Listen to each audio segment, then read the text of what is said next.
সবাই জানেন পশ্চিমবাংলায় এখন আগামী 27 তারিখ আমাদের কুরবানি নিয়ে সেটা যখনই সরকারের রদবদল হয়েছে বা বিজেপি সরকার ক্ষমতা আইছে আসার পরেই রাজ্যে একটা উচ্ছৃঙ্খলতার পরিবেশ তৈরি হয়েছে। সেখানকার স্থানীয় যারা মুসলমান আছে সেখানে তারা তীব্র প্রতিবাদ করতেছে, আর যারা কিছু গৌরক্ষা বাহিনী নামে সন্ত্রাসী আছে তারা প্রতিনিয়ত মুসলমানদের টার্গেট করেছে, বিভিন্নভাবে অজুহাত দেখায় রাজ্যে শান্তি সম্প্রীতি ঐক্য নষ্ট করার জন্য এক চরম ষড়যন্ত্র চালাইতেছে।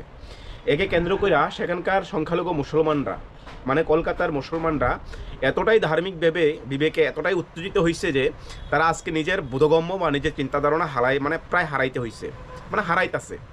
আমি দেখলাম পরপর দুইটা বাজারের মধ্যে দুইটা গরু বাজারের মধ্যে সংখ্যালঘু মুসলমানের দ্বারা কিছু হিন্দু গরু বিক্রেতা যারা হিন্দু গরু বিক্রি করতে নিয়ে আইছে বাজারে, সাধারণ গরিব হতদরিদ্র মানুষ যারা বিক্রি করতে নিয়ে আইছে তাদেরকে বাজার থেকে তাড়াই দেওয়া হইতেছে। আপনারা দেখেন এই দুইটা বেকার তোমাদের মাথা তুমি চলে যাও, বেকার এখানে আনুন। এটা কুরবানির হাট, এটা কুরবানির হাট। এখানে যে কিনবে সে কাটার জন্য কিনবে। এটা আমাদের বছরের একটা উৎসব। তাই তোমরা এটা যদি তোমাদের মাথা জেগালে তাই তোমরা কেন হাটে বেচতে এনেছো? এটা আমরা খাবো না কেউ, তাও অসুবিধা নেই, কিন্তু তোমরা তোমাদের মাল চলে তোমরা হাটে থাকুনি, নিয়ে চলে যাও, ভালো ভালো চলে যাও। একটা হিন্দু ছেলে, আমার গরু আছে বাড়িতে 15টা, আমি টাকা ইনভেস্ট করে নিয়ে এসে গরু কিনেছি।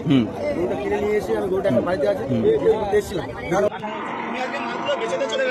আমাদের মুসলিম ভাইরা কিনলো, কিনে রাস্তায় খারাপ করে রাখলো, তোমরা নিয়ে চলে যাও।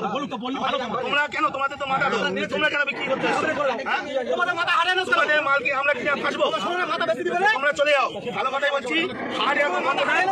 যে মূল এজেন্টটা রয়েছে অ্যাকচুয়ালি এই বিষয়টা নিয়ে সেটা অনেকেই দেখি হিন্দু যারা গো বিক্রেতা আছে, যারা হিন্দু গরু লালন পালন করতেছে তাদেরকে বাজার থেকে ফিরিয়ে দেওয়া হইতেছে। এটা সম্পূর্ণ ইসলাম বিরোধী, সম্পূর্ণ সংবিধান বিরোধী, সম্পূর্ণ গণতান্ত্রিক বিরোধী। এটা আপনারা কারোর কোনো গৌরক্ষা বাহিনীর সন্ত্রাসীরা কোনো কিছু আক্রমণ চালায় বিদায় আপনি অন্য হিন্দুদের, অন্য সাধারণ মানুষদের উপর আক্রমণিত হইবেন, অন্য মানুষদের উপরে হিংসাত্মক হইবেন, অন্য সাধারণ মানুষদের উপরে আপনি তার খুব প্রকাশ করবেন, সেটা কখনোই ইসলাম ইজাজত দেয় না, ভারতের সংবিধান ইজাজত দেয় না। ইভেন এই দেশের সকল অংশের মানুষ সেটা কখনোই সমর্থন করে না। কারণ আমি কইতাছি, আপনারা যে পরপর দুইটা ভিডিওটা দেখছি যে যারা হিন্দু কিছু গরু বিক্রেতা আইছে, যারা বাজার আইছে তাদেরকে আপনারা তারাই দিয়েছেন, যারা মুসলিম বিক্রেতা আছে মানে ক্রয় বিক্রেতা করে তারা করতে পারবো। আর এই সম্বোধনভাবে তারাই চাচ্ছেন যে এটা নাকি আপনার গৌমাতা, এটা নাকি আপনার মাতায়, আপনারা কেন বিক্রি করবেন, এটা নিয়ে আমরা কুরবানি দেবো, বিক্রি করেন না। এক্স্যাক্টলি আপনাদের কথা আমি সমর্থন করি। তারপরও আপনারা কুরবানি করাটার উদ্দেশ্য কিন্তু গরুকে নিয়ে, ঠিক আছে? যদি গরু হয়, যদি গরুর জন্য প্রতিবাদ করেন তাহলে আমি এটা সমর্থন করি, আমিও তার তীব্র নিন্দা জানাই। যারা গৌরক্ষা বাহিনী সন্ত্রাসীরা তাদের বিরুদ্ধে রুখে দাঁড়াইতে আপনি গরু কুরবানি বন্ধ করেন, বাট মুসলমান থেকে গরু কিনবেন, হিন্দুর থেকে গরু কিনতেন না।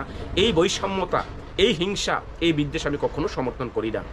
কারণ এই ভারতবর্ষের মাটিতে যখনই কোনো মুসলমান বিপদে পড়ে, আমি ব্যক্তিগতভাবে যখন বিপদে পড়ি, এমন হাজারো হাজারো হিন্দু আমার পাশে দাঁড়ায়। আপনি যখন বিপদে পড়েন তখন হাজারো হাজারো হিন্দু আপনার পাশে দাঁড়ায়। হয়তো বা একজন বা দুইজন আপনার বিপক্ষে থাকতে পারে, আপনার বিরোধিতা করতে পারে। এই অর্থে তো সকল অংশের মানুষ, সকল ধর্মের মানুষ সবাই খারাপ না। তো আপনারা যারা বিভেদ সৃষ্টি করার চেষ্টা করতেছেন, যে হিন্দু বিক্রেতা যারা আছে তাদেরকে ফিরাইতেছেন, এটা সম্পূর্ণ ইসলাম বিরোধী, মুসলিম বিরোধী। সেটা মুসলিম কোথাও কোনো জায়গায় ইজাজত দেয় না।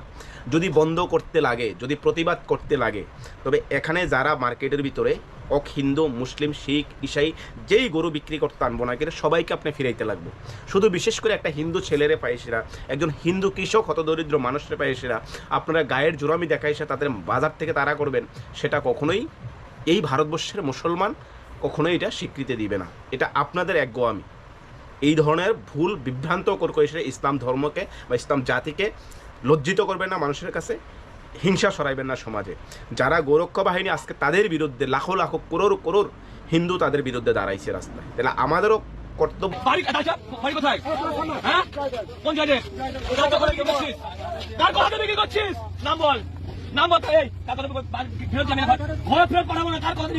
তাদের সাথে এসে যারা দোষী তাদের বিরুদ্ধে দাঁড়ান, না হিন্দুদের বিরুদ্ধে আমি দাঁড়াইতেছি, না মুসলমানদের বিরুদ্ধে এগেইনস্ট আমি কথা বলতেছি।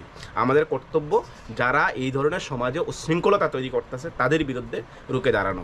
তাইলে কুরবানি যদি না করেন তাহলে গরু দিয়ে কুরবানি বন্ধ করেন। শুধু মুসলমানের গরু দিয়ে করবেন সেটা তো গরুই, তাহলে মুসলমান হিন্দু এনে বাগাবাগি কিসের? এই বিষয়টা খুবই লজ্জাজনক। ধন্যবাদ। GoPro stop recording.